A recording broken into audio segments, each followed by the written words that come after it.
Pues vamos a… Siéntese, por favor. Sí, vamos a presentar un programa de Microsoft, que es una empresa de gran importancia tecnológica en el mundo, y hemos tenido con Microsoft una relación en los últimos tiempos. Nos visitó el director general y se convino a hacer un acuerdo, una alianza para trabajar de manera conjunta y avanzar en lo tecnológico en nuestro país. Es muy grato el poder informar al pueblo de México que esta empresa va a invertir más, porque ya lo está haciendo, en desarrollo de tecnología, todo esto en beneficio del desarrollo de México. Han mostrado confianza en nuestro país, como otras empresas importantes de dimensión mundial, y en esta ocasión se va a exponer en qué consiste este convenio con Microsoft que se ha conseguido. Agradecerles mucho pues a los ejecutivos de Microsoft que nos acompañan, a todas, a todos, muchas gracias por confiar en México y por invertir en tecnología en nuestro país. Vamos a que Emiliano Calderón, que es coordinador de estrategia digital del Gobierno de la República, nos informe, nos dé una introducción de en qué consiste este plan de desarrollo tecnológico, y también que los directivos de Microsoft puedan exponernos sobre este programa. Tiene la palabra Emiliano para que nos dé la introducción. ¿Qué tal? Buenos días a todos. El anuncio que hoy se expondrá es consecuencia de una de las políticas que ha puesto en marcha este gobierno, que tiene que ver con reformular la relación con los proveedores y empresas. También es el reflejo del esfuerzo de incluir a todos los agentes económicos para contribuir en mejorar al país. En abril del año pasado, el presidente de la República tuvo una conversación con el director ejecutivo de Microsoft, Satya Nadella. En dicho diálogo hubo coincidencias con las principales líneas estratégicas que tenemos en el gobierno sobre inclusión digital y financiera. La confianza que existe ahora en México da como resultado este proyecto de inversión en el ámbito tecnológico, que contribuirá directamente a los esfuerzos que el gobierno hace para motivar la innovación tecnológica como herramienta para llevar a los que menos tienen recursos de comunicación, médicos, de educación, financieros y muchos otros. Ahora veremos un mensaje enviado por Satya Nadella, que es el director ejecutivo de Microsoft, y después de ver el mensaje, César Cernuda, que es el presidente de Microsoft en Latinoamérica, nos presentará en términos generales el plan de inversión que tienen para México. Entonces, pasamos el video. Thank you, President López Obrador, and thank you to all the leaders gathered here today. In a world where every aspect of our work and life is being transformed by computing, we have an unprecedented opportunity to apply digital technology to create new opportunity in Mexico, to help make every small business more productive, every multinational company in Mexico more competitive, creating more jobs, every government institution more efficient, and improving health and educational outcomes. I saw this firsthand during my visit to Mexico last year when I met so many inspiring Mexican innovators, from local hospitals applying technology to improve patient care, Mexican multinational companies using the latest collaboration tools to foster a completely new culture of work, to manufacturing companies harnessing the power of artificial intelligence to glean new insights and improve their operations. And today, I'm very excited that we're announcing a new $1.1 billion investment in Mexico over the next 5 years, focused on expanding access to digital technology for people and organizations across the country. As part of this investment, we're creating a new data center region in Mexico to deliver comprehensive, intelligent, secure, and trusted cloud services to help every organization really get an advantage and drive their digital transformation. We also want to equip every Mexican with the skills and technology required for the jobs of tomorrow. As such, we're investing in new training labs and skilling programs so today's workforce and future generations are equipped with the skills required for the jobs of tomorrow. And we're committed to applying technology and data to solve our most pressing global environmental challenges and create progress towards a more sustainable future. Through our AI for Earth program, we are providing funding for a Mexican project focused on applying data to aid conservation efforts for some of our most vulnerable species. Our announcements today build on more than 3 decades of partnership across the country and the vision that the President and I shared during our meeting last year. We look forward to building on this work together to drive broad, inclusive economic growth through technology that empowers every Mexican organization and citizen. Thank you so very much. Adelante.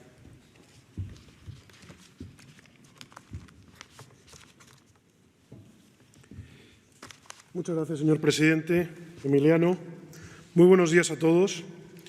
Es un placer para mí estar aquí representando a Microsoft para anunciar ante ustedes el plan Innovar por México, que nos permitirá, de manera conjunta con el Gobierno federal, contribuir a la transformación digital de este país.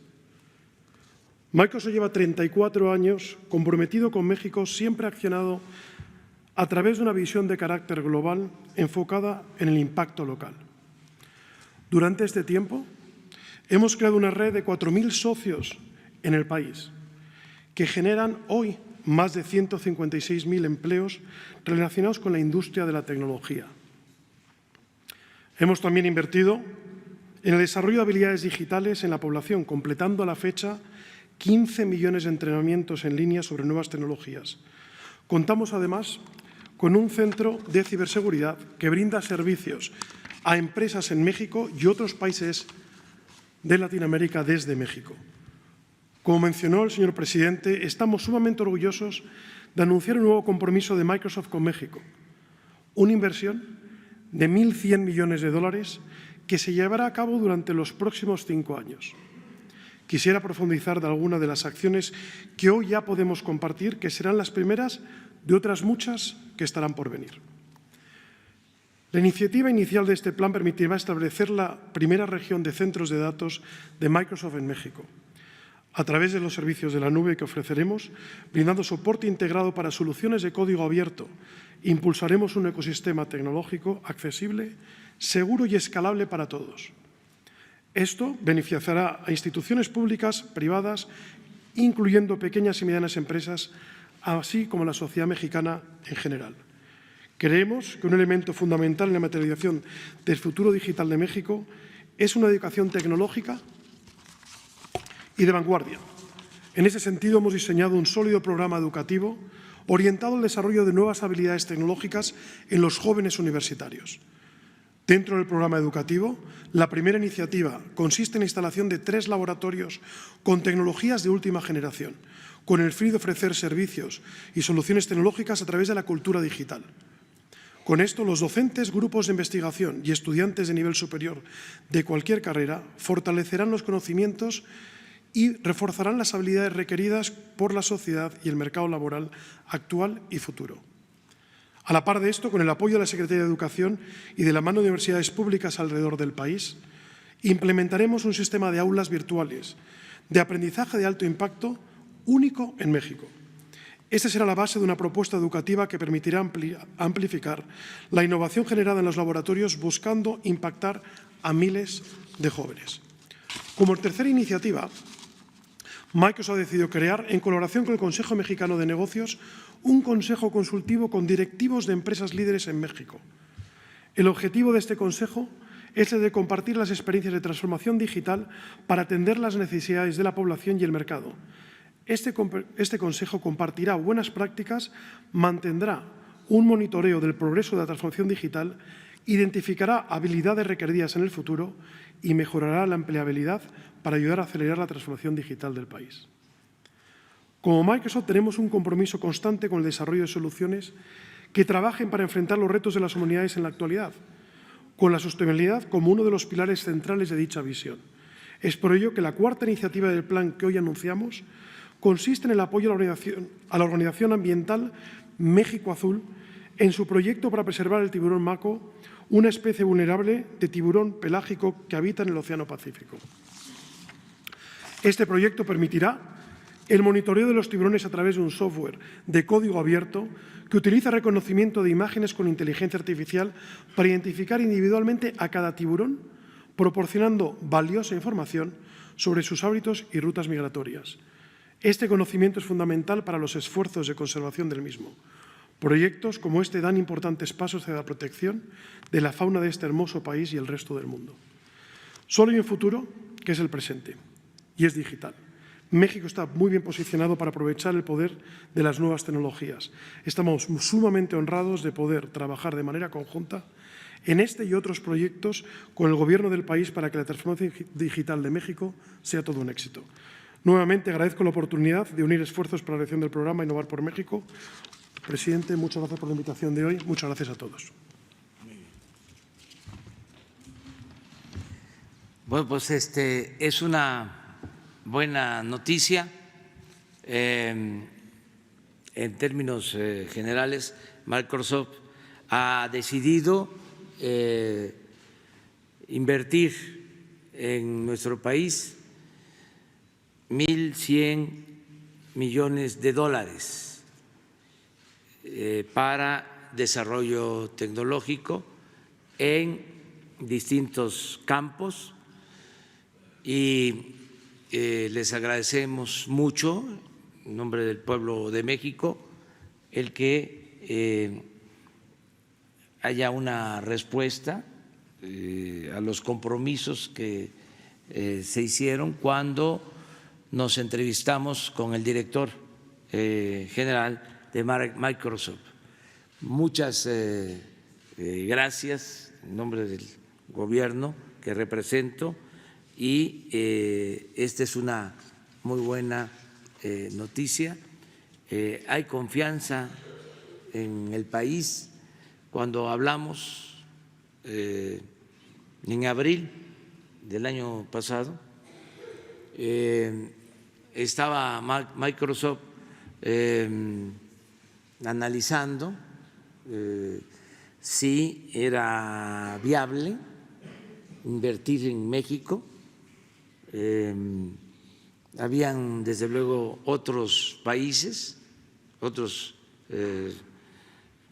candidatos a esta inversión y resolvieron hacerlo en México. Y esto es importante.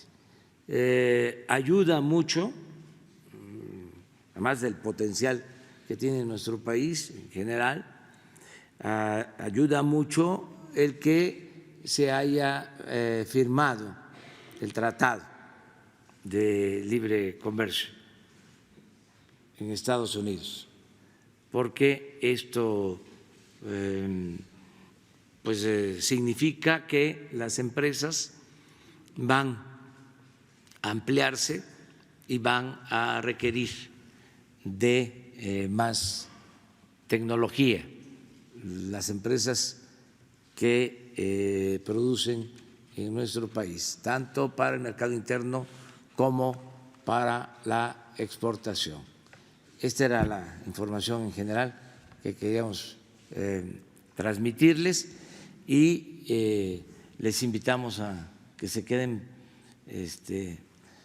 porque vamos a abrir ya en general preguntas y respuestas sobre el tema. Adelante. Sí, buenos días, señor presidente. Juan Carlos Machorro, del portal Expoc. Al presidente de Microsoft, si pudiera ahondar un poco más, ¿cuánto de esta inversión va a ser en este proyecto de sustentabilidad? Y no sé si tendrían planes de ampliarlo. Sabemos que aquí en México hay diferentes especies que son emblema a nivel global, como la ballena, no se diga el caso de la vaquita que sigue en peligro, etcétera. O sea, ¿cómo fue esta cuestión de enfocarse en ese punto y si se puede ampliar? Y en un instante una segunda pregunta al presidente, si me lo permite. Sí, muchas gracias. La respuesta es sí, es decir, claramente, como decía, esto es un proyecto y una inversión a 5 años, donde uno de los pilares que estamos hablando es en la parte de sostenibilidad y, desde luego, queremos ampliarlo no solamente a otras especies, sino también a otras áreas. Y haremos, y estamos trabajando ya en algunos pilotos, y por lo tanto yo creo que en los próximos años veremos una prolongación no solamente de este proyecto, sino otros muchos que queremos poner en marcha. Gracias. Sí, señor presidente, hace un día el secretario general de la OEA instó a que las naciones del continente impulsen una carta interamericana para que el sector productivo actúe bajo parámetros de buena gobernanza, transparencia y ética empresarial. ¿Qué opinión le merece y si México se sumaría a esta petición de las naciones que componen este continente? Muchas gracias. Es algo bueno, positivo, todo lo que signifiquen estas propuestas. Nosotros las apoyamos. Desde luego corresponde a la Secretaría de Relaciones ver en qué consiste este acuerdo, pero si es para impulsar actividades productivas y la sustentabilidad y la honestidad en el manejo de programas, pues eso es lo que hacemos y claro que secundamos, apoyamos, nos adherimos a cualquier iniciativa de ese tipo.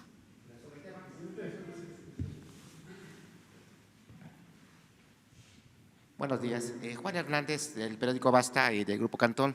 Para el directivo de Microsoft, ¿cuáles fueron las características que ustedes vieron en México precisamente para invertir y sobre todo para brindar la confianza? Y para el presidente Andrés Manuel López Obrador, este tipo de convenios, ¿cuál es el mensaje que le da al exterior y sobre todo a los que todavía aún no confían en la Cuarta Transformación? Gracias.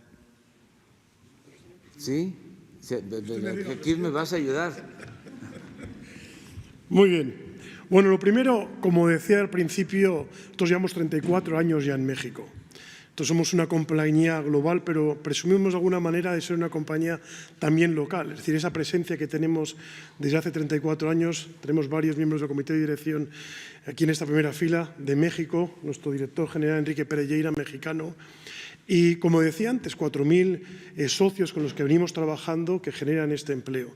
Por tanto, conocemos el país. Ciertamente, las reuniones que hemos tenido con el presidente, con el Gobierno, sobre los planes que había y cómo nosotros podíamos también ayudar en ese innovar por México y en esa transformación digital, hicieron que tuviéramos pues, la suerte hoy de estar aquí y poder anunciar esta inversión para México. Esto significa pues, que nuestro país es atractivo para la inversión, para el desarrollo. México tiene condiciones inmejorables. Se logró, decía yo, la firma del tratado. Esto permite tener acceso al mercado más importante del mundo.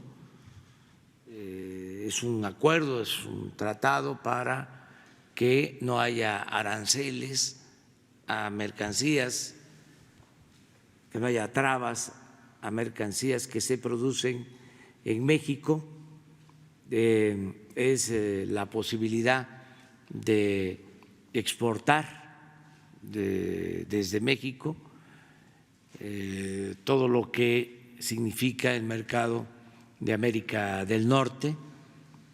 Estamos hablando de una relación económica, comercial, fundamental, la más importante del mundo en cuanto a región económica comercial. Al lograrse este acuerdo, esto pues da certidumbre a las empresas, tanto de México como empresas globales. Van a ampliarse las empresas que ya existen en México y van a llegar nuevas empresas. Todo esto acompañado, desde luego, de que hemos llevado a cabo una política administrativa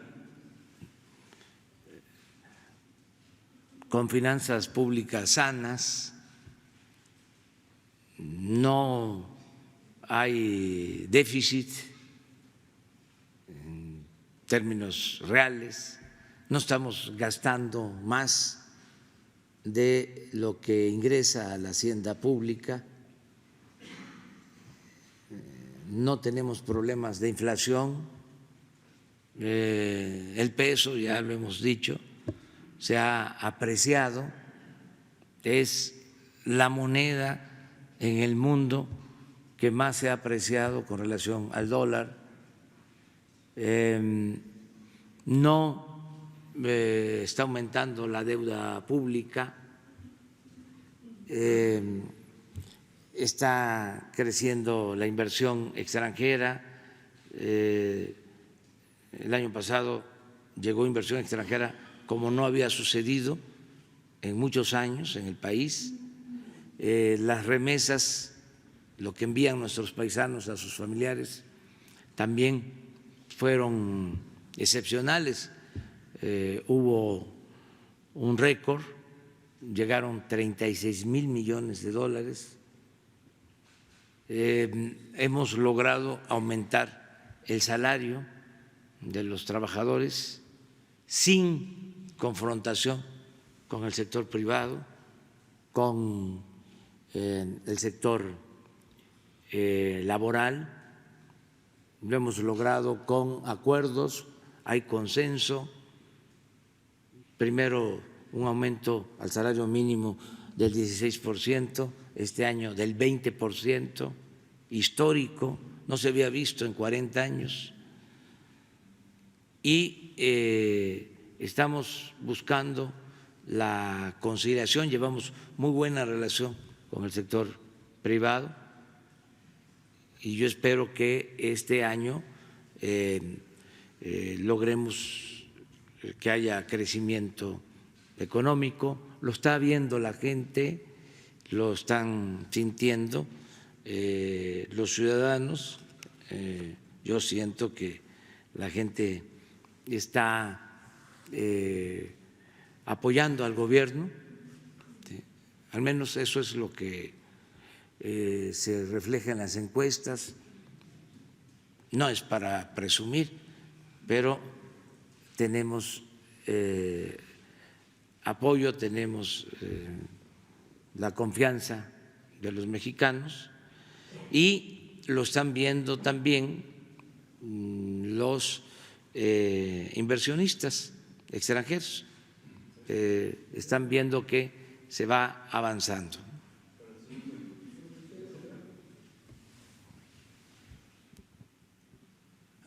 Buenos días, presidente de México. Buenos días, señores de Microsoft.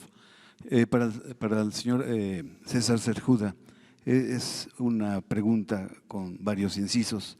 Yo quisiera preguntarle si usted, como presidente de Latinoamérica de Microsoft, considera que es el momento de la transformación de México.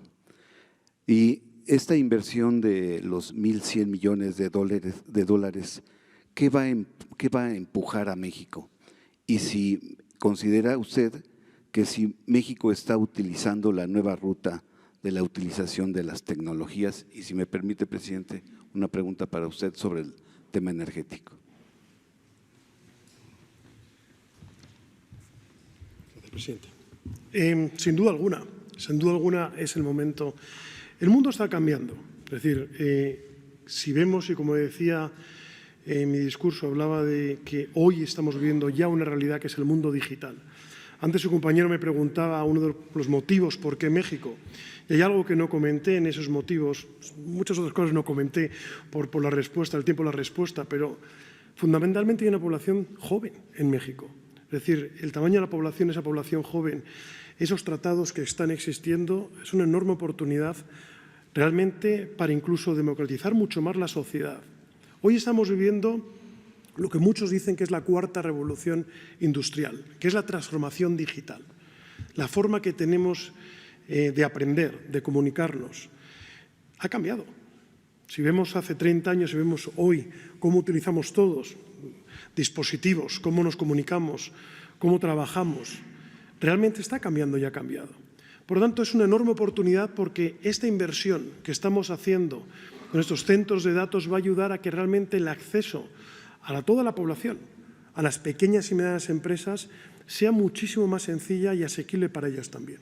Por tanto, nosotros creemos que esta transformación digital o esta cuarta revolución industrial puede realmente democratizar mucho más la sociedad y hacerla mucho más igualitaria en ese sentido, porque todos pueden tener acceso a esas mismas tecnologías que antes tan solo las grandes empresas podían llegar a ellas porque eran los únicos que tenían recursos para tener sus propias infraestructuras y tener esa tecnología. Hoy todo el mundo puede acceder a ello utilizando la nube pública y utilizando estas nuevas tecnologías que decía. Por tanto, la respuesta es sí.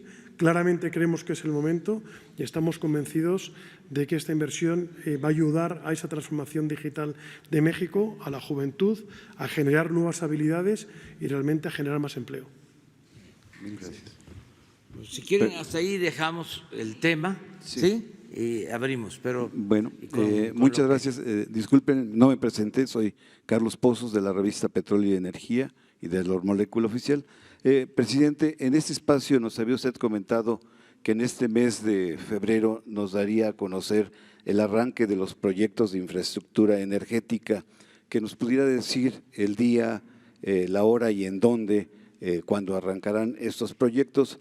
Y comentarle también, señor presidente, que el lunes y martes estuve en Tabasco, en Villahermosa, y ahí la empresa petrolera Eni dio a conocer el descubrimiento de un nuevo pozo petrolero, que nos pudiera comentar este nuevo descubrimiento, qué fortaleza le trae a México. Y finalmente, presidente, también me encontré que en Tabasco algunos alcaldes, como el de Centla, de la presidenta municipal Guadalupe de la Cruz Izquierdo, gana 168,000 pesos. Emiliano Zapata, del municipio de Emiliano Zapata, Carlos Alberto Pascual gana 161,000 más que usted. De Jonutla, Francisco Filgrana gana 138,000. De Cárdenas, Armando Beltrán gana 150,000. De Jalapa, María Asunción Silva gana 120,000. Y de Tlacotalpan, Tomasini Domínguez gana 180,000 pesos, superando su salario. Esa es la información que le traigo. Sí. Gracias, presidente. Bueno, pues en efecto, esta empresa petrolera italiana que tiene un contrato de los 110 contratos que se entregaron a partir de la reforma energética, es muy importante destacar que esta empresa es la primera en producir, en extraer petróleo y ya están en proceso de ampliación y han logrado este nuevo descubrimiento, lo que va a significar aumentar la producción petrolera. Es una muy buena noticia. Nosotros estamos también alentando que las empresas petroleras que tienen los contratos inviertan, se apliquen para extraer petróleo. Pronto una empresa mexicana, Petroval, va también a hacer lo propio. Ya tienen descubierto el yacimiento con mucho potencial petrolero y estas dos empresas nos pueden significar aumentar la producción con miras a finales del sexenio en alrededor de 120, 150 mil barriles diarios adicionales. Nosotros calculamos que estas empresas que tienen contratos nos van a aportar alrededor de 200,000 barriles diarios adicionales, porque no son muchas. Estamos pensando, de acuerdo a las estimaciones, van a ser 3 las empresas de 110 contratos que van a producir petróleo que van a extraer petróleo en el sexenio. Pero yo celebro esto, es una empresa italiana muy responsable.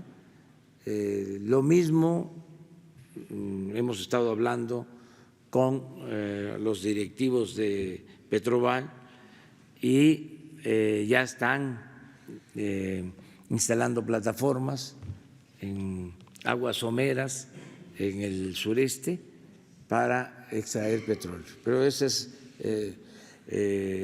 una buena información. ¿O es cierto? Porque a veces se dan estas noticias para que las empresas mejoren sus colocaciones en bolsa o el valor de sus acciones, y son anuncios, ¿no?, espectaculares con ese propósito, ¿no?, más que nada especulativo, pero en este caso no, es real.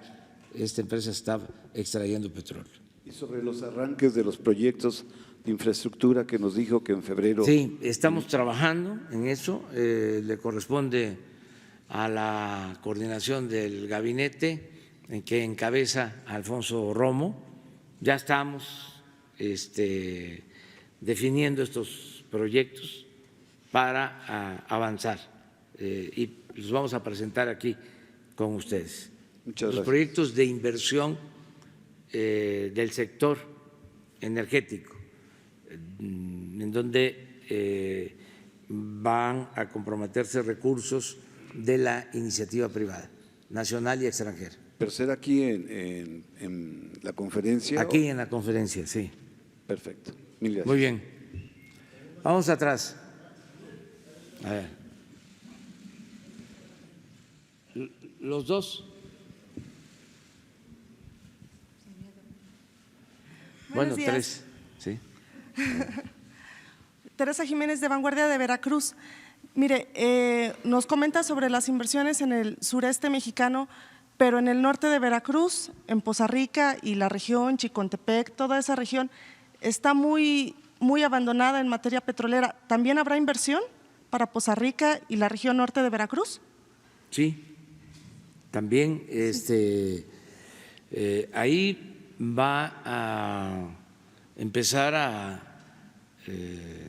funcionar el gasoducto de Tuxpan a la península de Yucatán.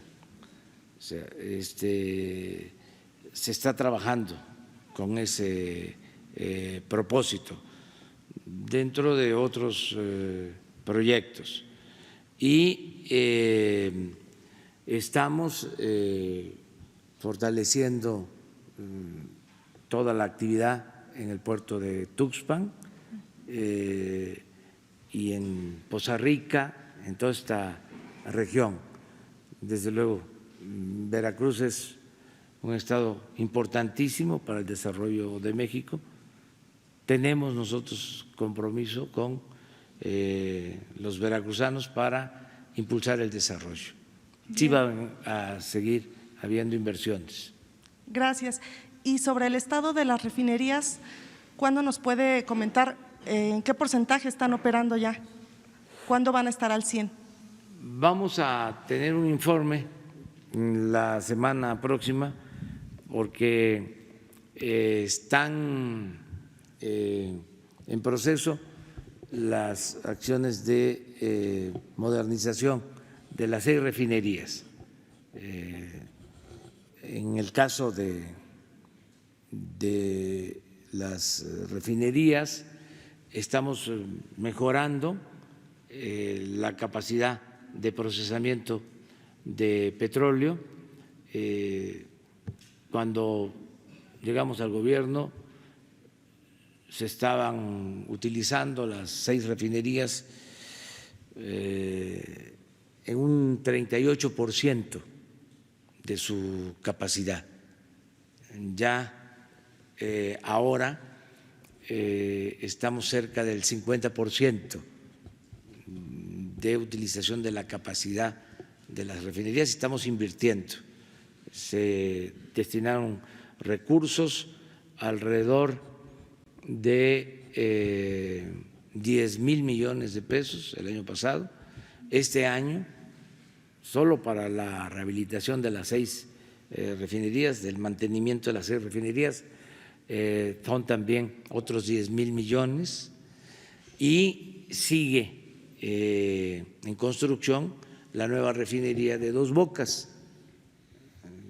Ya estamos terminando el relleno y ya se asignaron los contratos para la construcción de las plantas. En esta semana,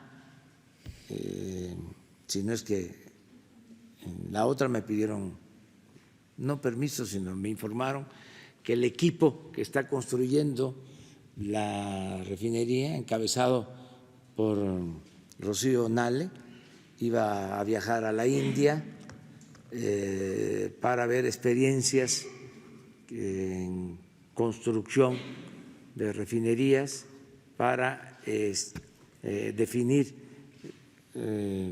la tecnología que se va a utilizar.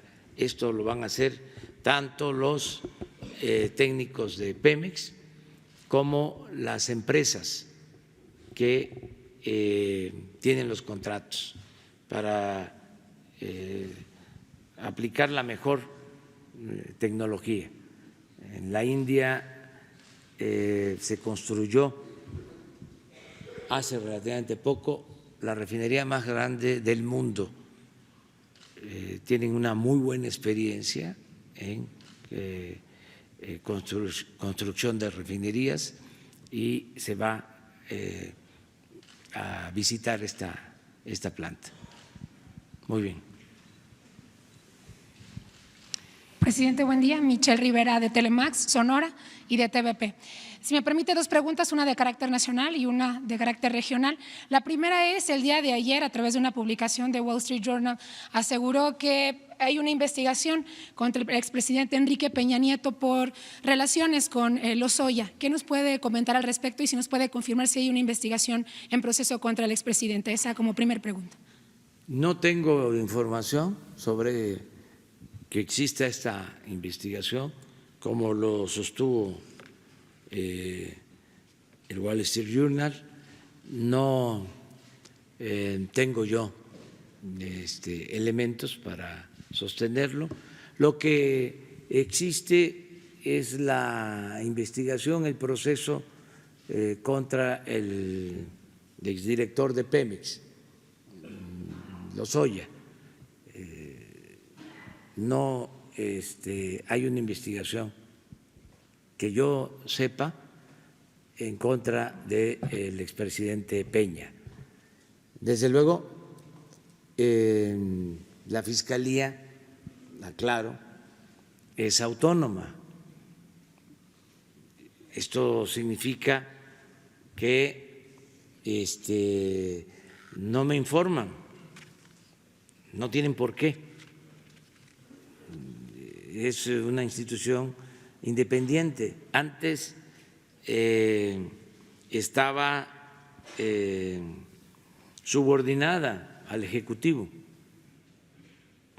No se hacía nada si el presidente no lo ordenaba o no lo autorizaba o no daba su visto bueno. Ahora el presidente en este aspecto se entera a partir de lo que informa a todos los mexicanos la Fiscalía. Son cambios importantes. Cuando el porfiriato, que no había democracia, Porfirio mandaba las listas de los que iban a ser diputados o senadores y ya sabía él de antemano, ¿no? Ya se sabía quiénes iban a ganar. Cuando triunfa el presidente Madero, apóstol de la democracia, él se enteraba de los que ganaban por la prensa. Era totalmente distinto, porque en ese periodo hubo democracia en México. Entonces, es muy importante, o sea, cuesta entenderlo, es decir, cómo que el presidente no sabe si hay una investigación en contra del presidente de la República, el expresidente Peña. Pues así es, porque ya no nos corresponde. Y como nosotros, como Ejecutivo, no hemos presentado ninguna denuncia, por eso no puedo decir que exista. ¿Considera el presidente que hay argumentos suficientes como para interponer como presidente pues una denuncia en contra del expresidente? Nosotros no. Nosotros hemos dicho de que solo presentaríamos denuncia contra los expresidentes si los ciudadanos nos los piden, porque pensamos que debemos de pensar hacia adelante. Esto es mi planteamiento, hablando de un punto final, de acabar con la corrupción hacia adelante, o sea, y que solo en el caso de que los ciudadanos reúnan las firmas para que se lleve a cabo una consulta y la gente decida si se presenta denuncia no solo contra el expresidente Peña, sino contra todos los expresidentes del periodo neoliberal, los que causaron la tragedia nacional. Esto es Salinas. ¿Por qué Salinas? Bueno, porque entregó los bienes de la nación a particulares, a sus allegados. A Zedillo. ¿Por qué a Zedillo? Porque con el FOAPROA convirtió las deudas privadas de unos cuantos en deuda pública. Ya estamos pagando esa deuda y desgraciadamente se va a seguir pagando. Estamos hablando de 2 billones de pesos. Luego, Fox, por traición a la democracia, por delito electoral.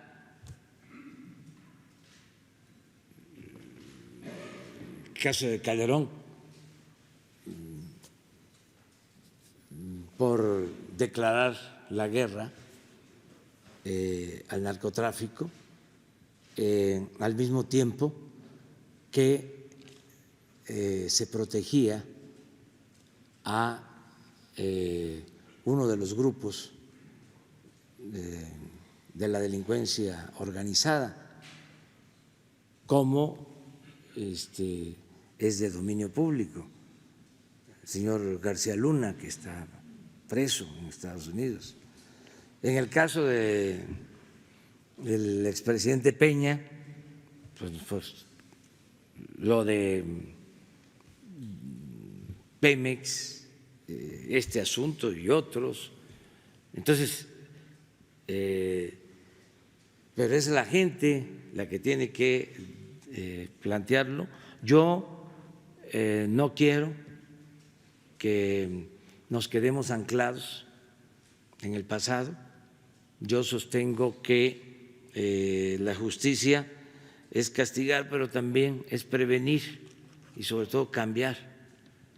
Y quiero aprovechar el tiempo, del poco tiempo, porque no me voy a reelegir, a sentar las bases de la transformación del país, a que desterremos de México la corrupción. En eso estoy aplicado. No es mi fuerte la venganza. Y también hay otro asunto que debe de conocerse, que luego salen reportajes, se escriben editoriales y no se tienen elementos. Por ejemplo, de acuerdo al artículo 108 de la Constitución, y esto lo tienen que resolver los constitucionalistas, pero no se puede juzgar a los presidentes de México más que por delitos de traición a la patria. Sí. No se puede juzgar por delitos de corrupción. Bueno, hasta hace poco la corrupción en México no era delito grave.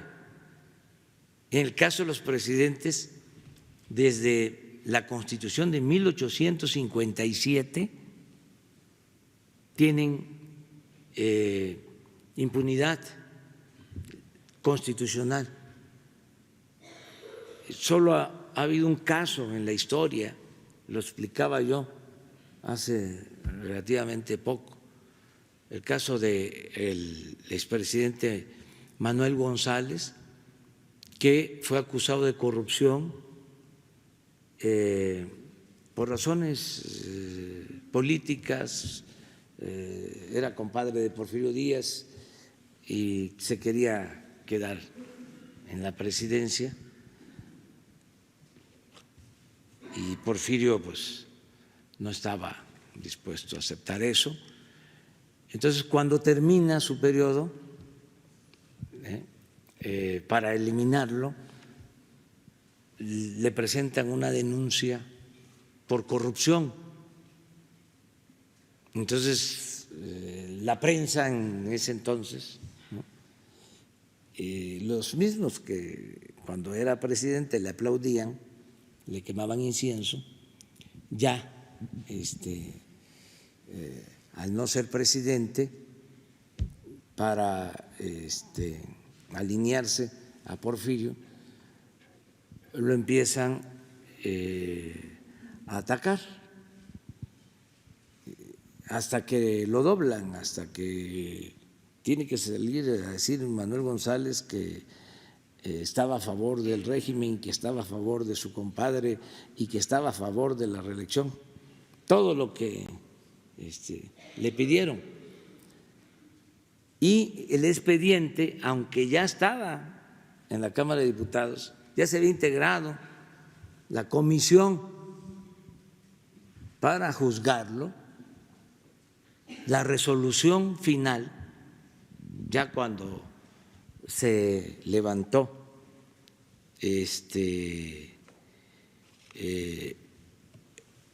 la consigna de encarcelarlo, el argumento que utilizaron los legisladores de la comisión, y fue aprobado por la Cámara, fue el de que a un presidente no se le podía juzgar más que por traición a la patria. Es el único caso que tenemos en la historia. Por eso nosotros lo que estamos haciendo, yo envié una iniciativa para modificar el 108 constitucional y que el presidente de México sea juzgado por cualquier delito como cualquier ciudadano. Cambiando el marco legal, considero, haciendo esta reforma constitucional, que van a haber elementos para juzgar al presidente como cualquier otro ciudadano, repito. Pero si en la Constitución se establece que no se puede juzgar al presidente más que por estos delitos, entonces se tendría que explicar legalmente para no estar alebrestando o engañando, sino actuar con seriedad, con responsabilidad sobre este asunto. No estoy defendiendo a Peña Nieto, porque también no quiero que vayan a malinterpretarlo. Estoy haciendo una explicación porque la gente, que es lo que más me importa, tiene que tener todos estos elementos, no porque lo dice el Wall Street Journal. Ya, espérense. Sí es importante este periódico, hay que respetar todos los medios de información, pero sus editoriales no son sentencia. Hay una circunstancia especial. Lo digo porque ayer se habló mucho en las redes sobre esto.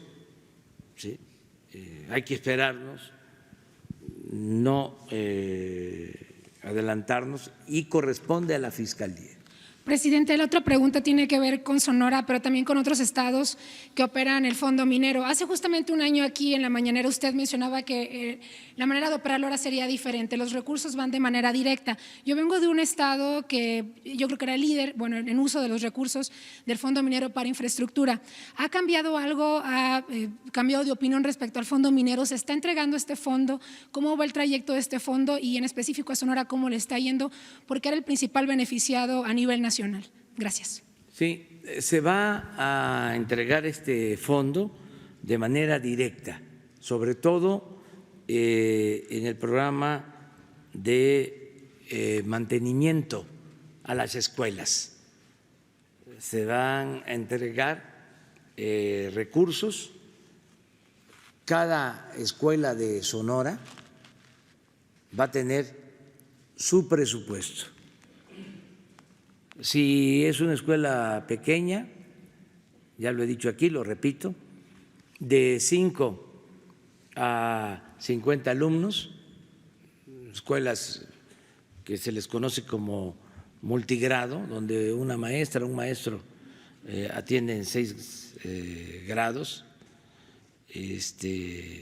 pocos niños de comunidades apartadas, son 150,000 pesos por ciclo escolar para la Sociedad de Padres de Familia. Y ellos van a decidir qué hacer con ese recurso. Si la escuela tiene de 50 a 150 alumnos, son 200,000 pesos. Si la escuela tiene de 150 alumnos hacia adelante, son 500,000 pesos. Es un cheque que se entrega a cada sociedad de padres de familia. Ya se está haciendo, hasta ahora llevamos entregados alrededor de 26,000 pagos, 26,000 escuelas.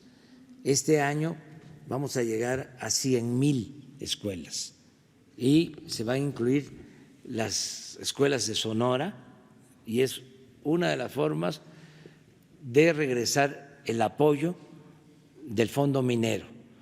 ¿Por qué así? Porque se demostró que el fondo, si pasaba por muchas instancias del gobierno federal, del gobierno estatal, si llegaba a los gobiernos municipales, no bajaba a las comunidades. Me tocó estar, por ejemplo, en Guadalupe y Calvo, en Chihuahua. Ya estaba el Fondo Minero, en una asamblea, y les pregunté a los ciudadanos si sabían del Fondo Minero, si estaban recibiendo beneficios del Fondo Minero. No en esta administración. Ahora hay en Chihuahua, hay en Guadalupe y Calvo un presidente municipal que es ingeniero forestal, que está, hasta donde tengo información, actuando bien. Me refiero a la pasada administración. Y la gente no sabía, porque se quedaba el dinero arriba y se usaba para otras cosas. Entonces ahora es directo, desde la Tesorería de la Federación hasta la Sociedad de Padres de Familia de la escuela, sin intermediarios. Y la Asamblea de Padres de Familia decide cómo utilizar ese dinero, si es para arreglar la escuela, para construir las bardas, para mejorar los baños, para equipar la escuela. Ahora que vamos a tener ya conectividad, internet en todos los pueblos, ¿así es? ¿Para cuándo? A ver, párate. Ustedes saben que un programa importantísimo, hablando de tecnología, es que tengamos conectividad en toda la República por internet. Y ya tenemos una autorización, ya tenemos un presupuesto de 10,000 millones de pesos. Y ya estamos trabajando con una empresa para lograr que en todas las comunidades, alrededor de 280,000 comunidades en todo el país. 280,000 comunidades en el país vamos a tener internet. Ya se logró ese presupuesto, vamos a aprovechar. Hablo de esto porque en el presupuesto para las escuelas, el mantenimiento, los padres pueden optar por equipos de cómputo para mejorar la educación, siempre y cuando tengamos la conectividad, que no tenemos, porque en esto hay mucho atraso. Por eso celebramos este convenio, porque significa avanzar tecnológicamente. ¿Por qué no explicas sobre cuánto es el presupuesto y en cuánto tiempo vamos a tener comunicado todo el país? Bueno, se aprobó un presupuesto de 3.100 millones de pesos al año por 3 años. El primer año se cubrirán alrededor de 60,000 comunidades pequeñas, ya con internet. En general se van a cubrir con 4G, que es… Después de hacer todo un análisis, llegamos a la conclusión de que es la tecnología con la cual podemos cubrir mucho más rápido lugares bastante remotos. Se llegará a un total de aproximadamente 165,000 comunidades en general. Muchas son de menos de 250 habitantes, o sea, son comunidades muy pequeñas y muy alejadas. Iremos caminando conjuntamente con la red compartida, que era un proyecto que ya estaba echado a andar. Después de platicar con ellos y cambiar un hito que tenían planeado para los últimos años, lo cambiamos para ahora. Entonces vamos a ir a las comunidades más pobres, que era lo que se tenía planeado que se hiciera en los últimos años ahora. Entonces la red compartida empezará a cubrir comunidades pequeñas desde ahora y nuestro avance será rápido. En este año cubriremos, como ya lo dije, alrededor de 65,000 comunidades pequeñas, llegando el próximo año probablemente a 100,000, y así iremos avanzando. En menos de 3 años habrá conectividad en muchos pueblos, en la mayoría de los pueblos del país. Entonces, por medio de la empresa CFE Telecomunicaciones e Internet para Todos, iremos avanzando e iremos poniendo conectividad en todos los lugares por medio de tecnología 4G, en la mayoría. En otras se necesitan tecnologías satelitales porque es difícil llegar, pero vamos bien y yo espero que en un par de meses podamos ya dar un informe perfectamente bien puntualizado de cuántos lugares ya hemos cubierto, porque ya hemos ido avanzando, cuántas instalaciones públicas ya tienen internet. Es un trabajo que tiene que ver desde estudiar con qué tecnologías se van a conectar, ver las mejores tecnologías para poder esparcir, ya que llegamos a un pueblo, la comunicación. Entonces vamos avanzando y en aproximadamente 2 meses podremos dar ya una información para que ustedes vayan viendo que realmente sí se va cumpliendo con el plan.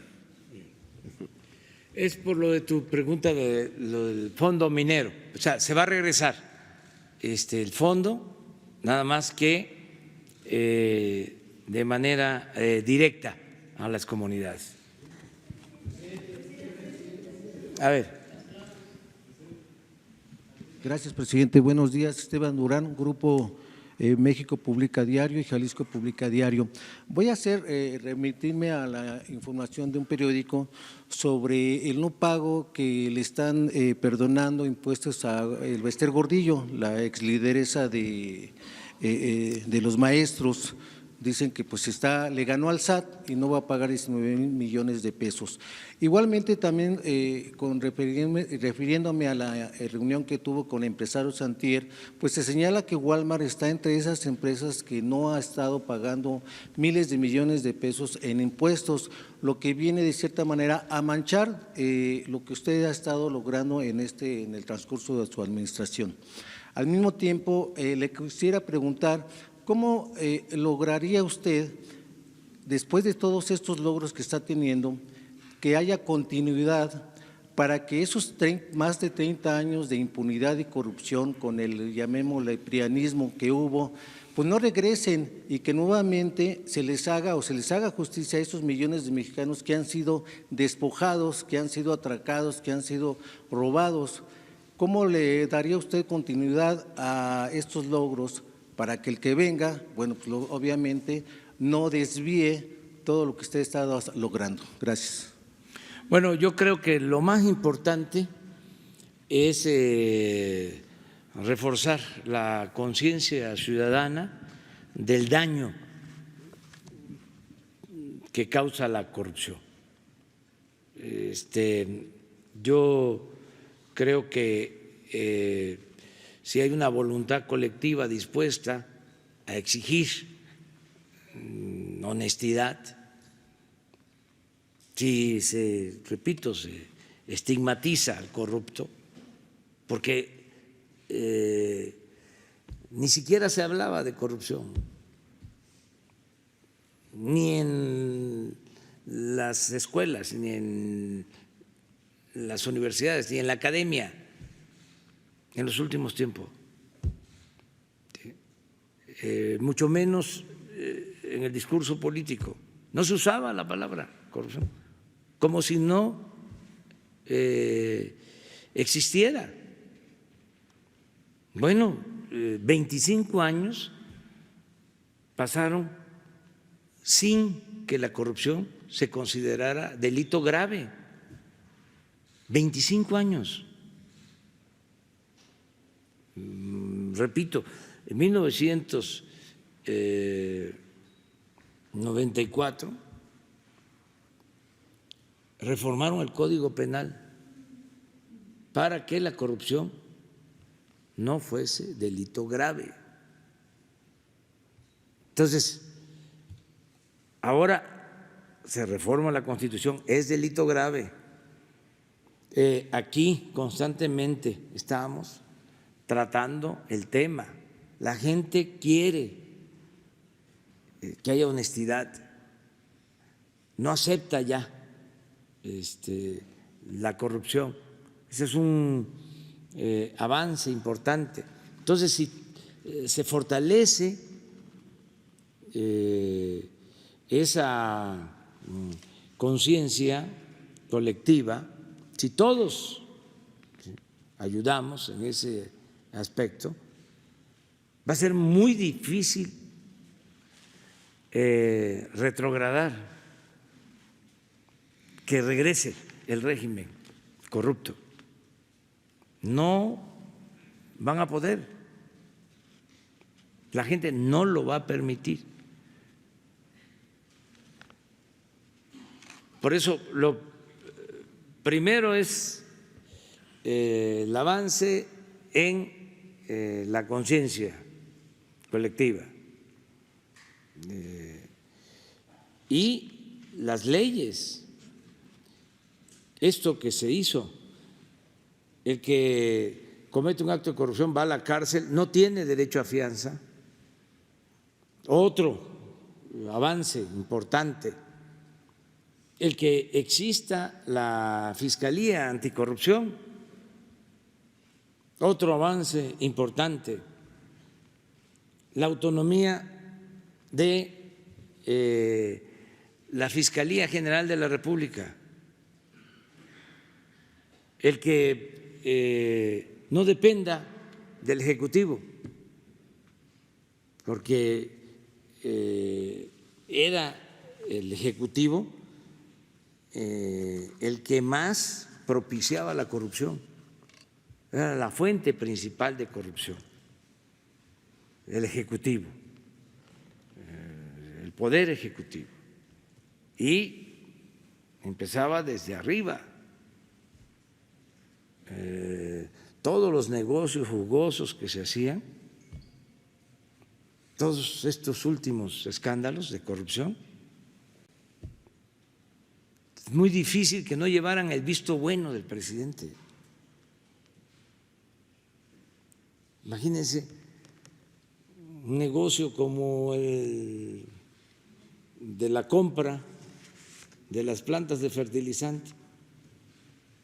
Estamos hablando de que se pagaron como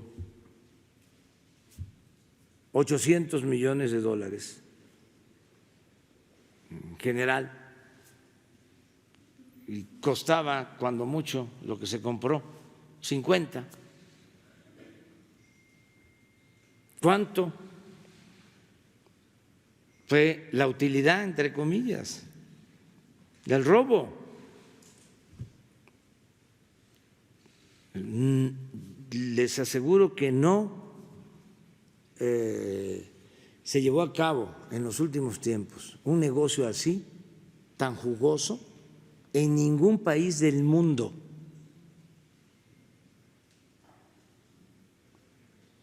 Estamos hablando de 5 mil millones de pesos. ¿Cuánto? Bueno, aquí viene Microsoft a decirnos que van a invertir en 5 años 1.100 millones de dólares. Estamos hablando como de 200 millones de dólares por año. 4,000 millones de pesos. Y esta operación a la que hago referencia significó una utilidad, una ganancia de alrededor de 5,000 millones, por lo bajo. Una operación. Por eso estoy convencido que si acabamos con la corrupción, el país va a renacer, ¿qué es lo que estamos haciendo? Entonces, crear conciencia en los ciudadanos del daño que causa la corrupción y que no haya impunidad, que la Fiscalía actúe sin consigna ni de afectar a nadie, a los enemigos, adversarios, opositores al gobierno, ni de proteger a nadie, que se aplique la máxima de los liberales, al margen de la ley nada, por encima de la ley nadie. ¿Llevaron el visto bueno de Peña, presidente? Pues yo creo que tuvo que haber una autorización arriba, ¿sí? Y también el que las vendió, ¿sí? Seguramente tuvo un buen padrino. O sea, tanto el que las vendió como el que las compró. Pero si entonces estuvo enterado, ¿por qué no denunciarlo, presidente? Arriba. Eso que lo resuelva la Fiscalía. Pero su gobierno tiene elementos. No tenemos elementos nosotros. Acaba de decir usted que suponemos de que todas esas operaciones llevan el visto bueno del presidente. Tuvieron que llevar el visto bueno del presidente. ¿Y así se anima usted a denunciarlo? No, porque corresponde en este caso a la Fiscalía, están haciendo la investigación y ver también lo que ya expuse, si existen elementos para juzgar a los expresidentes. ¿No es encubrimiento, presidente? No es encubrimiento. ¿Estos elementos ya detectados ¿No sería lo prudente iniciar una investigación? Es que ya está iniciada la investigación. Es que la Fiscalía hizo… Ya está la denuncia. Desde el gobierno, desde su gobierno. Se hizo en su momento, ¿sí? No contra Peña, contra quienes resulten responsables, y por eso se abrió la investigación y hay avalúos de lo que costaba realmente la planta y en cuánto se compró y de cuánto es el desfalco. Eso existe. Entonces, contestando la pregunta, yo no creo que regresen. O sea, toco madera. O sea, aunque los conservadores tengan, ¿sí?, el apoyo de algunos medios de comunicación y haya campaña en contra de nosotros por el combate a la corrupción, porque en el fondo es eso. No es un cambio de gobierno, es un cambio de régimen. Y por eso los ataques, ¿no?, al gobierno muy fuertes. Nada más que no vamos a ceder y tampoco, mucho menos, vamos a reprimir a los medios y a los que protestan.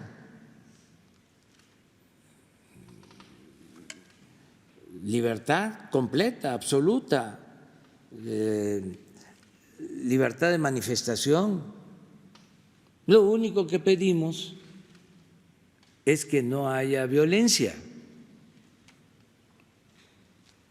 porque esto sí no conviene a nadie, pero huelgas, manifestaciones,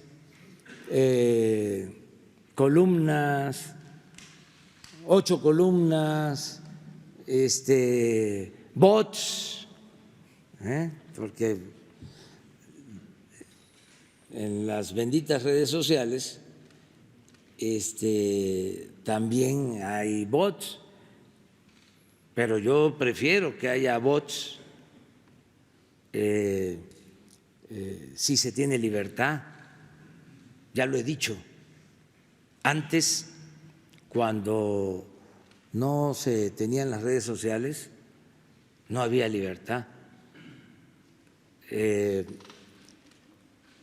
No tenía uno derecho a la réplica. Ahora, con cada teléfono, tiene uno la posibilidad, cada ciudadano que tiene un teléfono es un medio de comunicación. Puede.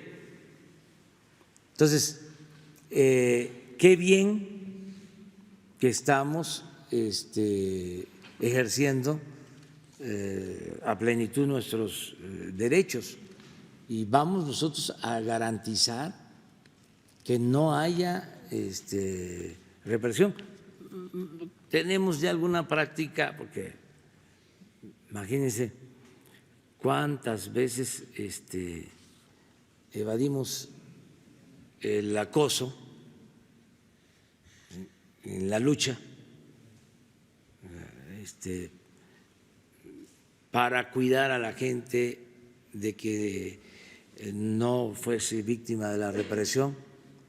Entonces sabemos evitar la provocación. ¿Qué quisieran algunos? Imagínense fotos, si hay manifestantes, ¿no?, en donde la policía está utilizando la macana. No se darían gusto, ¿no? Los que callaron durante décadas al autoritarismo, pero ahora están muy pendientes de todo, hasta de lo que digo aquí ya, repito, estoy hablando hasta más despacio que de costumbre, de por sí no hablo de corrido, pero ahora tengo que cuidar porque lo que yo diga, todo lo que diga será usado en su contra.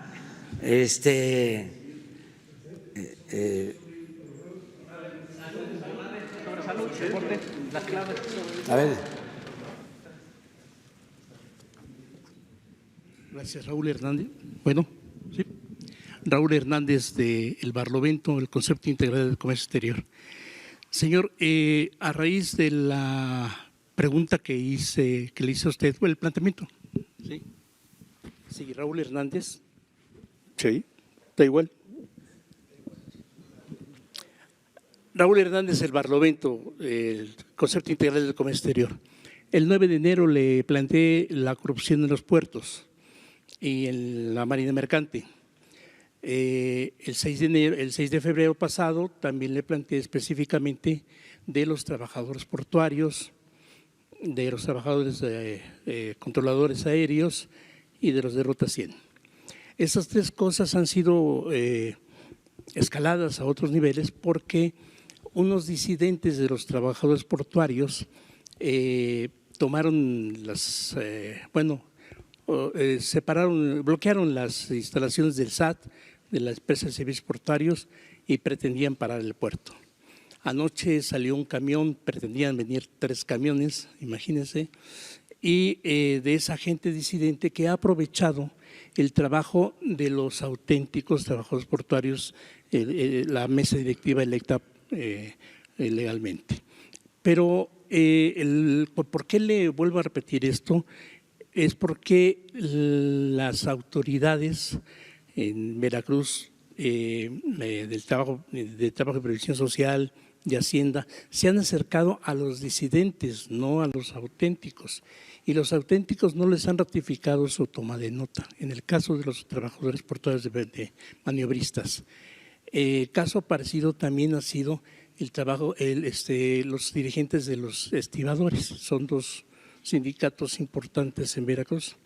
También les sucedió lo mismo, no tienen la ratificación de la toma de nota y no han podido continuar con su lucha legal.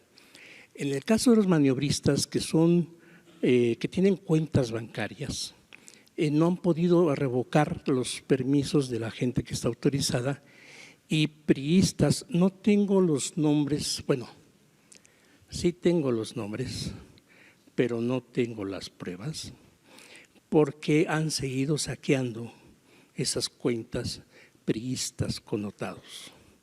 Lo dice un funcionario de Banca Mifel, la de Vázquez Raña, donde tiene una cuenta y son millonarios. Ya casi la vaciaron una, pero están otras tantas que siguen sacándolas. El otro punto es el del sindicato sin acta.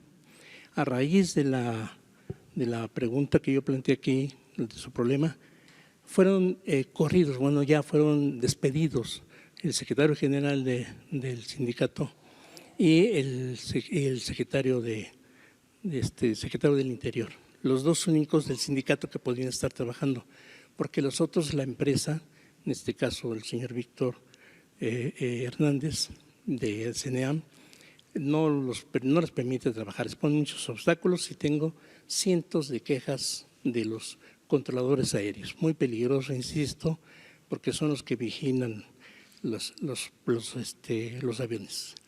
Pero hay un pequeño problema también que quiero plantear. Víctor Hernández mandó a una persona con una reportera para ofrecerle un paquete de publicidad a condición de que le publicaran todo lo que él dijera sin quitarle una coma. No puedo decir el nombre de la reportera ni del medio, pero se negaron, no lo aceptaron. Pero el Reforma publicó la nota donde están despidiendo a este señor, a estos dos trabajadores, y bueno, me parece tremendo porque siguen hostigando a los controladores aéreos. No he tenido contacto con la Secretaría de Trabajo, con la Secretaria del Trabajo. Ayer se supone que me iban a hablar porque estaba en la Cámara de Diputados, donde yo iba a encontrarla, nunca me hablaron. Y me parece que es urgente. Ya tengo recopilación del expediente que me pidió el señor secretario de Comunicaciones, ya tengo una parte, y lo de SINACTA también tengo una recopilación de todas las quejas, y bueno, no sé qué pueda usted contestarme al respecto, señor presidente. Bueno, mira, sobre las cuentas, acabo de tener un acuerdo con Santiago Nieto, porque se habla mucho de cuentas de sindicatos, en particular del sindicato petrolero de tiempo atrás, y de personas que presuntamente actuaron como prestanombres de dirigentes o de políticos o de empresarios, y que existen cuentas millonarias, ¿no?, en los bancos. Hablé con Santiago Nieto y le pedí que se haga una investigación a fondo para ya saber a ciencia cierta si existen estas cuentas, y proceder. Él ya tiene esta encomienda, porque constantemente donde voy o me encuentro personas me dicen: existe esa cuenta, son cientos, incluso miles de millones, ¿sí?, que pueden ser utilizados para beneficio del gobierno, son cuentas abandonadas, ¿sí?, que tienen los bancos, que están los bancos jineteando ese dinero. Entonces se va a hacer una investigación a fondo. Lo otro, hoy mismo vuelvo a plantearle a la secretaria del Trabajo, aquí estuvo ayer, pero hoy para que te reciba y presentes todos tus elementos y se actúe. Y el asunto del CNEAM, Sí. El asunto del CNEAM, me argumenta el señor secretario, y creo que tiene razón hasta cierto punto, que fue una persona que ayudó mucho para conseguir la cancelación del aeropuerto de Texcoco. Pero digo No yo, nos importa eso. exactamente, Eso no nos importa. no es patente de corso. Sí, no. ¿Saben quién ayudó a cancelar ese proyecto faraónico, corrupto? Nos ayudó el pueblo. Sí. Nuestro único amo es el pueblo. Nosotros no establecemos relaciones de complicidad con nadie. ¿A quién le debemos estar aquí? Al pueblo, a los ciudadanos. ¿A quién debemos de servir? A los ciudadanos. Entonces, también el secretario de Comunicaciones, que te atienda. Bien, sí. Sí, y no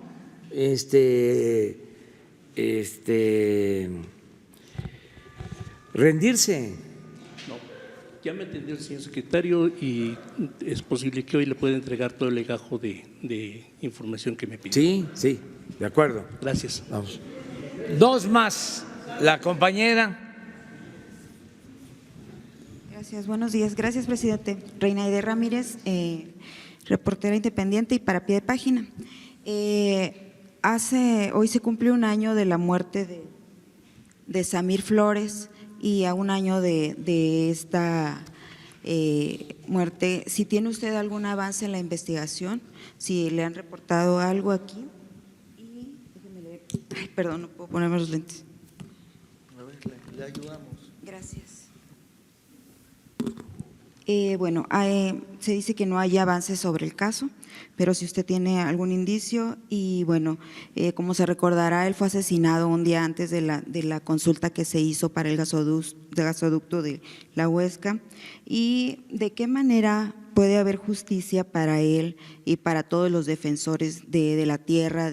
Bueno, recientemente tuvimos lo de las mariposas también y en el caso de Samir se está pidiendo, la gente sigue en la defensa de la tierra y del agua y de esa comunidad, está pidiendo que se investigue sobre la línea de su activismo en contra del proyecto integral Morelos. ¿Qué mensaje tiene usted sobre esto? Si tienen algún avance en la investigación y qué ha pasado con este proyecto después de la consulta en lo del gasoducto. Esa es una.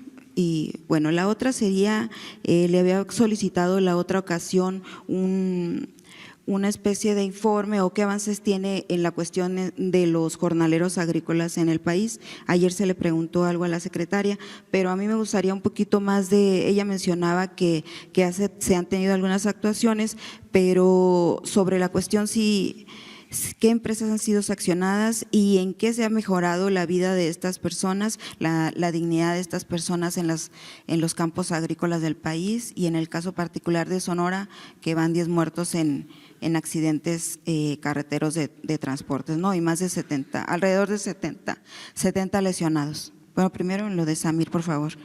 Sí, mire, seguramente la Fiscalía del Estado de Morelos debe tener información sobre este asesinato. Nosotros queremos que se aclare. ¿Sí? Fue muy lamentable que esto pasara porque le sirvió a los oportunistas, a los que están buscando cómo culparnos para afectarnos cuando nosotros somos respetuosos de la libertad de expresión y de los derechos humanos. Entonces, sí nos importa mucho que se aclaren todos estos crímenes lamentables. ¿Qué ha pasado con la planta? Está detenida porque hay amparos y no podemos actuar, no debemos actuar si existen amparos.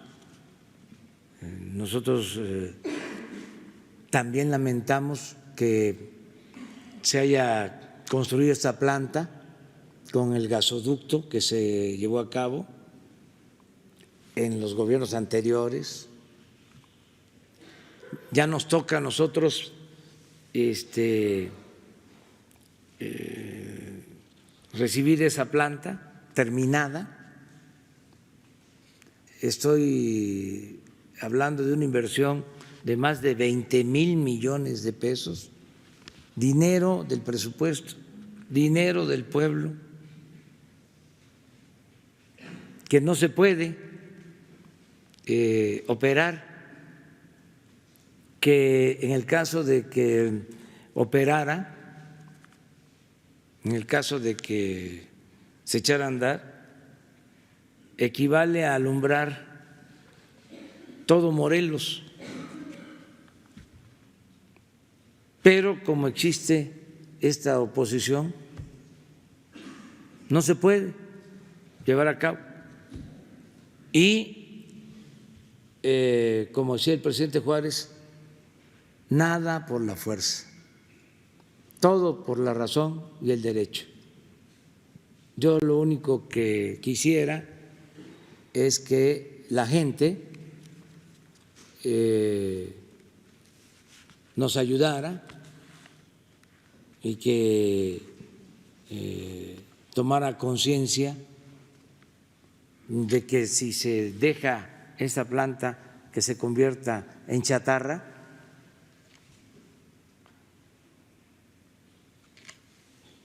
se pierden más de 20,000 millones de pesos y que no es esto en contra de un interés particular. Resulta que es en contra del interés público, porque la planta es de la Comisión Federal de Electricidad, que no es una empresa privada. Antes, pues la política era a privatizarlo todo, poner por encima los intereses particulares. Pero ahora se han perdido vidas, presidente. Ahora no es así. Sí, lo entiendo, lo comprendo, pero también quiero que se conozca lo otro. No vamos a hacer nada que signifique represión o violar la ley, y ojalá y se aclare, porque de manera perversa algunos grupos que no están de acuerdo con nosotros llegaron a culparnos de ese asesinato. Solicitaría a la Fiscalía que… Sí, que informen y que ojalá, lo deseo, se aclare, para ver quiénes están ahí, quiénes fueron los responsables de esto. Fíjense, un día antes o en vísperas de la consulta, está muy casual, y la verdad es que los conservadores son capaces de todo. Ayer estuvimos recordando la forma como asesinaron a Gustavo Amadero y a Basó. Odian. Entonces, ojalá y esto se aclare. Pero hiciste otra pregunta. Sí, de los jornaleros agrícolas del país. Se está atendiendo lo de los jornaleros agrícolas. Mira, hay dos cosas que son importantes. Una, que es más de fondo, estructural, el que la gente tenga trabajo en sus lugares de origen. Como estaba abandonado el campo en todo el país, pero de manera especial, donde hay más pobreza, en la montaña de Guerrero, en Oaxaca, ¿sí?, en Puebla, en la Sierra de Zongolica, en Veracruz. De ahí son los jornaleros de estas regiones, que se tienen que ir por necesidad a buscarse la vida al norte, hasta San Quintín y Sonora y Sinaloa y del otro lado de la frontera. Entonces, ¿qué estamos haciendo ahora? Estamos ayudando a la gente en sus pueblos. Por eso se están construyendo los caminos de concreto en Oaxaca para que haya trabajo. El Sembrando Vida nada más en el sureste son más de 200,000 empleos. Estamos hablando de soluciones de fondo. Esto también, de manera indirecta, ayuda a que al jornalero le tengan que pagar mejor en el norte, porque ya no emigran tanto y como se requiere la mano de obra, la fuerza de trabajo, los empleadores tienen que pagar más y tienen que atender las prestaciones sociales a las que tienen derecho. Entonces, esto ayuda. Lo otro que nos está ayudando también, aparte de la vigilancia, de la protección que tiene que procurar la Secretaría del Trabajo, es que tenemos un programa para vigilar el traslado de personas en las carreteras, sobre todo de migrantes que son trasladados en camiones de redila, en tráiler. Hacinados. Entonces, constantemente estamos rescatando a trabajadores migrantes, protegiéndolos. No tienen ni baños en los campos. Sí. Y vamos a seguir defendiendo a los trabajadores agrícolas, migrantes, a los jornaleros y también pidiéndole a los productores, a los que los contratan, que les paguen bien, que no haya maltrato, que procuren que tengan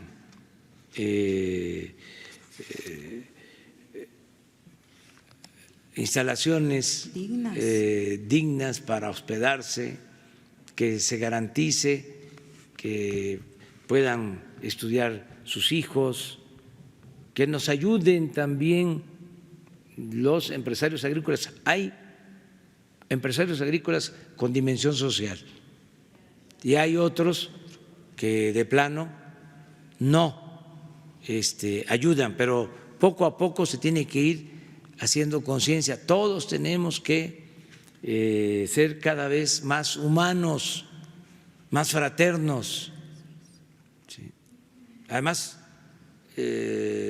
no cuenta ir a la iglesia los domingos, confesar, comulgar, para dejar el marcador en cero y pecar en la semana y volver el domingo a lo mismo. Eso no cuenta. Tiene que haber amor al prójimo. Presidente, justamente ahorita en una última acotación de lo que usted comenta, ahora que menciona Madero, Samir en una de sus últimas entrevistas justo lamentaba lo que ellos llamaban una consulta amañada y mencionaba que pues algo así como la traición de Madero a Zapata, y mencionaba que ellos, yo creo que está un poco junto con pegado, son las tierras en el sur, ellos están defendiendo sus tierras, el agua, su derecho a cultivar acá en el sur del país, Tlaxcala, Zacatecas, Puebla, Morelos, etcétera, y llega este gasoducto y los rodea, les invade las tierras, entonces se van al norte a trabajar por las condiciones de vida, por las condiciones para ganar un poco más, no es más, un mínimo más. Entonces, ahí como que está junto con pegado, cómo garantizar que estas gentes tengan agua, dignidad, tengan sus tierras acá en el sur del país y para evitar la migración, si el gasoducto viene y hace esto, no están contra el progreso, están contra que se hagan las cosas bien. Sí, pero nosotros no hemos hecho nada en contra de las comunidades. El problema que hay es que por razones ideológicas quienes no nos quieren, yo digo los conservadores, quisieran, ¿sí?, que actuáramos igual que los gobernantes anteriores y que pudieran decir, ya ven, son lo mismo, porque es un asunto político. O sea, muchos de los que nos cuestionan ahora, antes llamaban a no votar, no creían que se podía transformar al país como lo hicimos. Y la consigna era decir, todos son iguales, todos son lo mismo. Entonces, como no es así, pues tienen que retorcer las cosas para hacer creer que somos iguales. Nosotros no hemos dado una concesión, una, para la minería. Una sola concesión. Nosotros decidimos no al fracking. Nosotros decidimos no al maíz transgénico. Nosotros decidimos sembrar 1 millón de hectáreas de árboles frutales y maderables. Es el programa más importante en la historia del país para mejorar el medio ambiente. Sin embargo,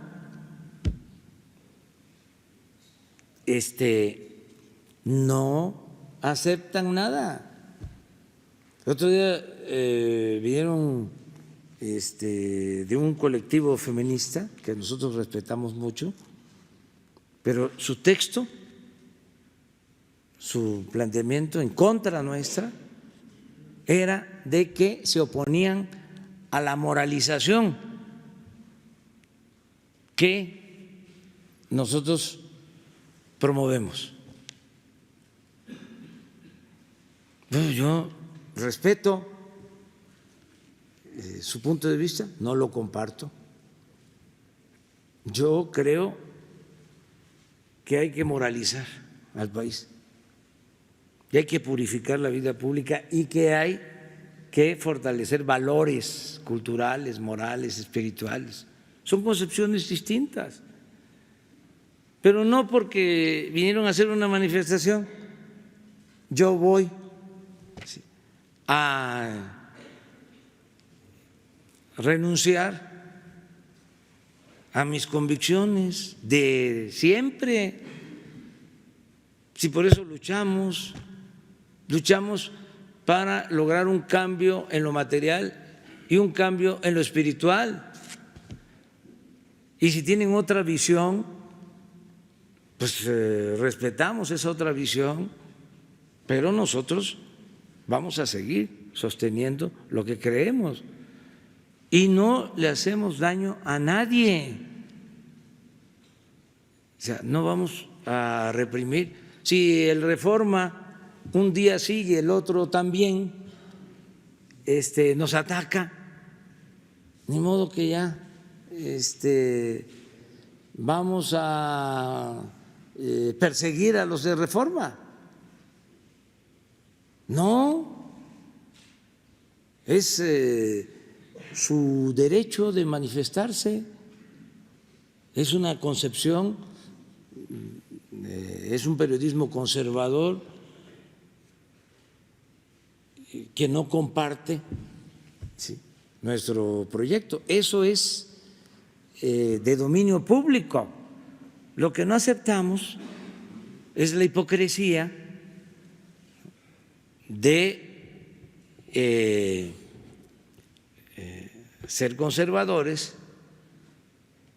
y aparentar que son liberales.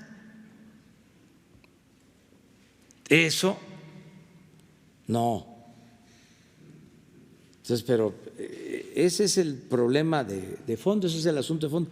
Ojalá, ¿no? Y en el caso de los jornaleros podamos seguir ayudando, y en el caso de Morelos se aclare lo que realmente sucedió. Entonces sí lo metería a su agenda de prioridades. Pues está, o sea, ¿cómo no va a ser prioridad aclarar sobre un asesinato, más si se trata de algo que nos afectó? O sea, un asesinato que se produce 2 días antes o un día antes, unos días antes de una consulta.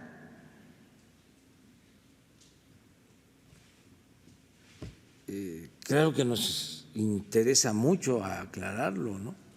Y es nuestra responsabilidad. Sí. Muy bien, nos vemos mañana. Mañana. Mañana en La Paz. Mañana en La Paz, desde La Paz, y si no el lunes,